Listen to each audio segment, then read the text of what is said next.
dari kelas 8E kelompok 5 akan mempresentasikan kegiatan kokurikuler dari hari pertama sampai hari keempat.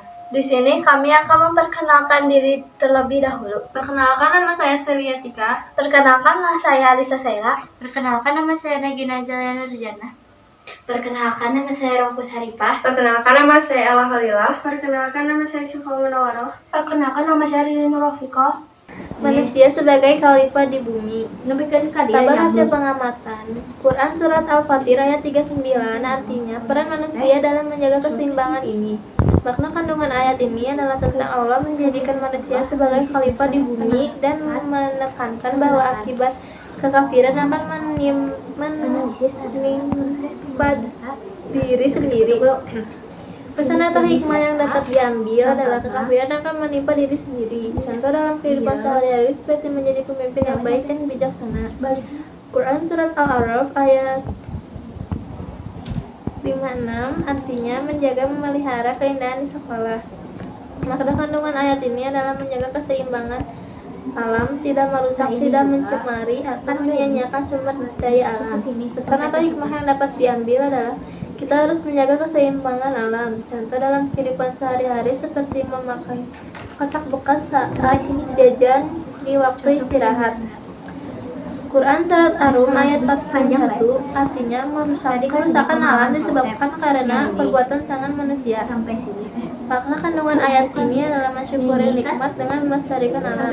Pesan atau hikmah yang dapat diambil adalah dengan merasakan sebagai dampak buruk itu, manusia diharapkan dapat menyadari perbuatannya serta mampu memperbaiki diri dan tidak mengulanginya kembali.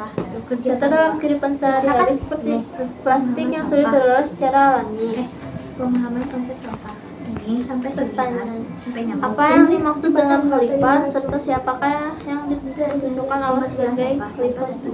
Khalifah adalah pengganti atau pemimpin di muka bumi ini untuk menjaga amanah dan memimpin di muka bumi ini manusia untuk menjaga, memelihara, dan jangan merusaknya. Contoh konkret apa yang bisa dilakukan di sekolah sebagai wujud tanggung jawab sebagai khalifah? Menjaga atau memelihara keindahan di sekolah. Apa akibat jika manusia tidak menjalankan tugasnya sebagai khalifah? Dunia akan tercemari oleh sampah yang menumpuk. Apa tindakan nyata yang dapat kamu lakukan untuk menjaga alam sekitar sekolahmu?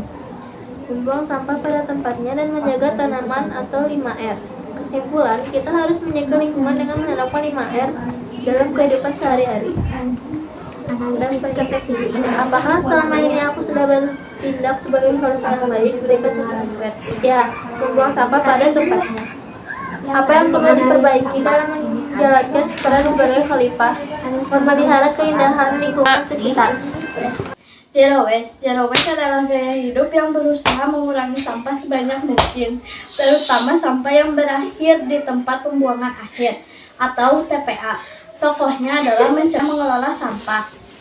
Zero waste gaya hidup yang sampah mengurangi pencemaran lingkungan, menghemat sumber daya alam, membiasakan perilaku ramah lingkungan sejak dini, dan membangun budaya sekolah yang bersih dan sehat. Kesimpulan dari Zero Waste adalah bukan sekadar mengurangi sampah, tetapi mengubah cara berpikir dan bertindak dengan menerapkannya di sekolah.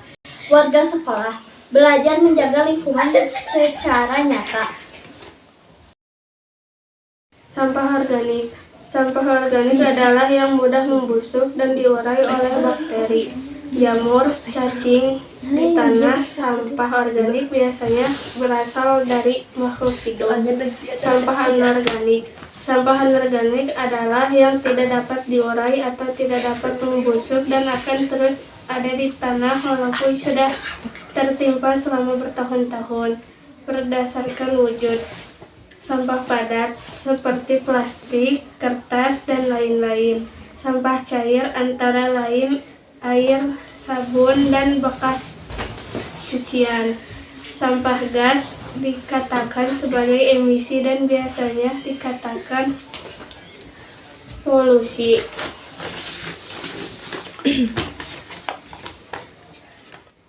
Sampah alam. Sampah alam adalah sampah yang berasal dari alam.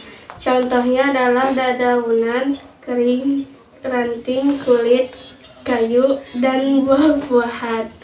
Yang membusuk umumnya sampah alam.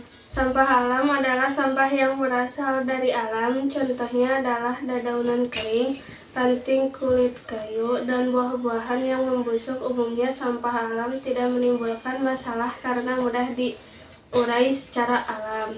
Sampah manusia. Sampah manusia adalah sampah yang dihasilkan oleh manusia, merupakan sisa dari proses metabolisme yang terjadi dalam tubuh manusia. Contohnya adalah kuku, kulit, urin, dan lain-lain.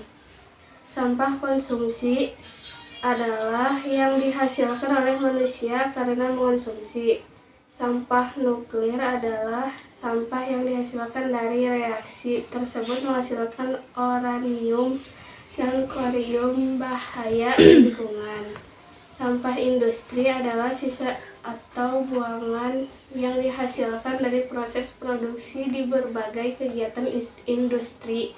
Secara umum, sampah dibagi menjadi 3 jenis. Analisis sampah sekolah adalah proses menelaah data hasil audit sampah untuk memahami jenis sampah apa saja yang dihasilkan oleh sekolah, jumlah masing-masing jenis sampah, kebiasaan warga sekolah dalam membuang sampah, faktor penyebab timbulnya sampah tersebut. Terhadap analisis sampah sekolah, contoh penyajian hasil analisis data.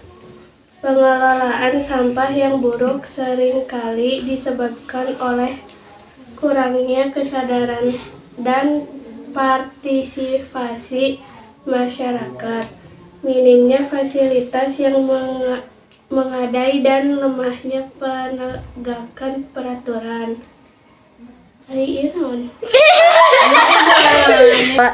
Analisasi sampah biasanya mencakup poin-poin penting berikut berdasarkan hasil teman mana sampah mana? luhur?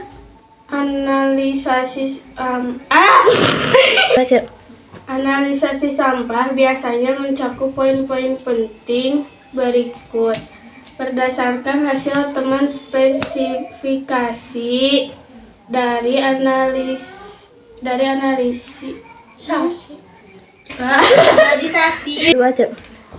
Analisasi sampah biasanya mencakup poin-poin penting berikut berdasarkan hasil teman spesifik dari analisa yang dilakukan. Public speaking. Pengertian dari public speaking. Public speaking adalah sebuah Jadi 2. Public speaking. Pengertian dari public speaking. Public speaking adalah sebuah seni berkomunikasi yang dilakukan secara lisan untuk menyampaikan ide, gagasan, pesan, dan pendapat yang bertujuan menginformasikan, menghibur, memengaruhi, dan dilakukan di depan audiens dengan metode dan struktur tertentu. Teknik dasar public speaking yang harus diperhatikan ada 2, look dan audio. Ada 4 hal yang harus diperhatikan agar 2 hal tersebut berjalan sukses, yaitu 1. Percaya diri, 2. Vokal, 3. Ekspresi dan gestur, 4. Komunikatif. 1. Percaya diri. Percaya diri adalah akarnya public speaking. Percaya diri adalah keyakinan kalian untuk sukses mengerjakan suatu.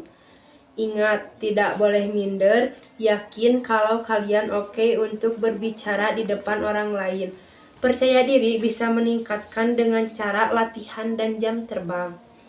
2. Vokal. Volume pakai mic, pastikan volumenya pas.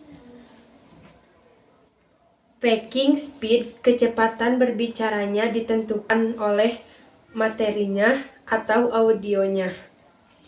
Serta artikulasi a, i, u, e, o-nya harus jelas.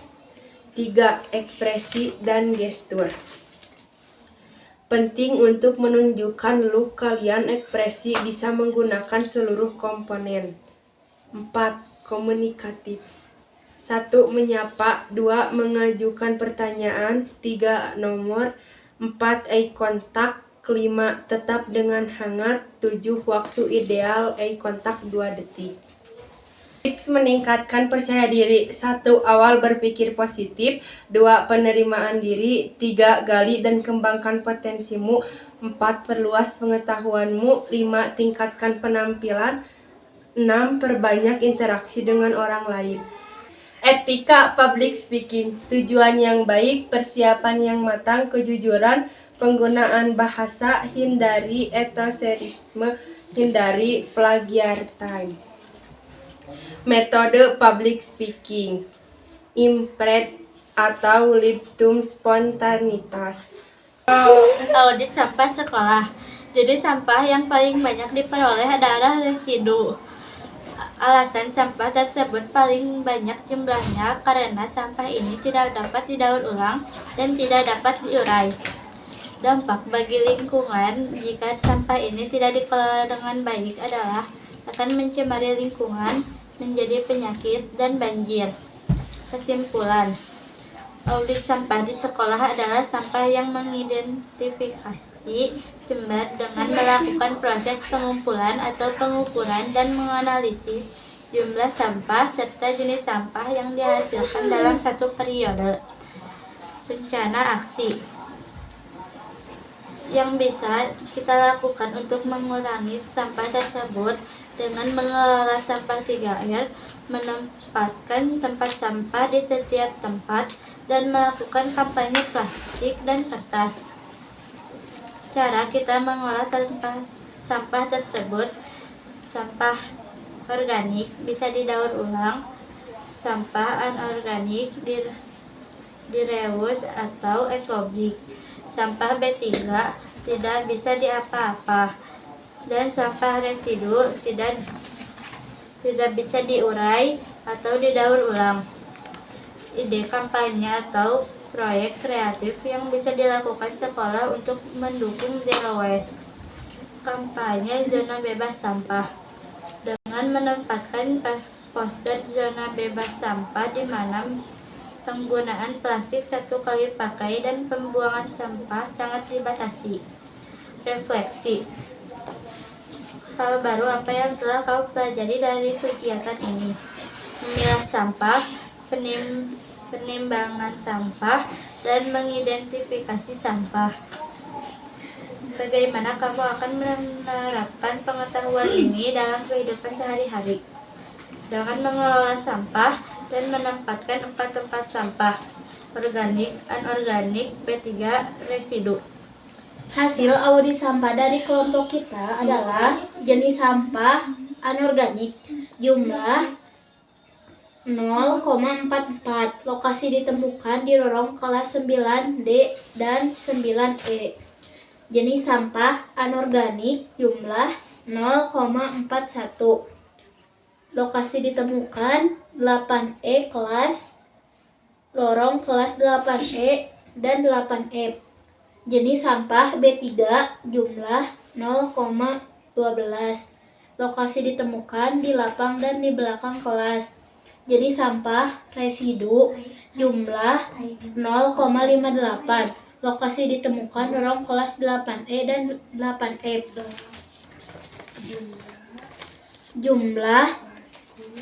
Jumlah terbanyak sampah adalah sampah residu berjumlah 0,58.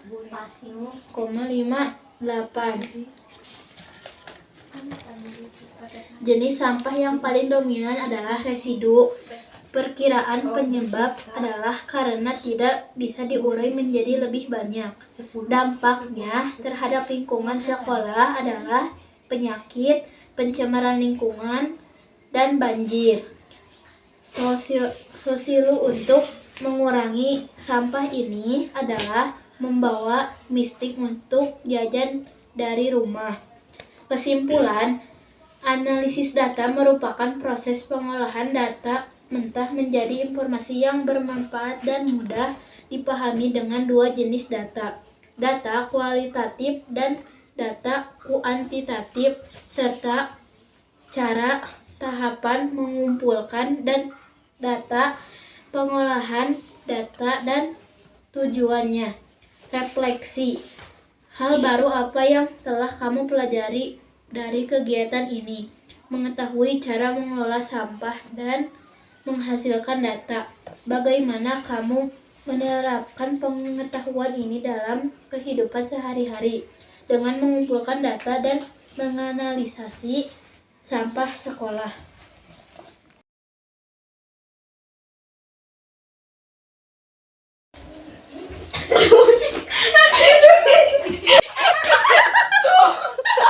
Pak, waktu.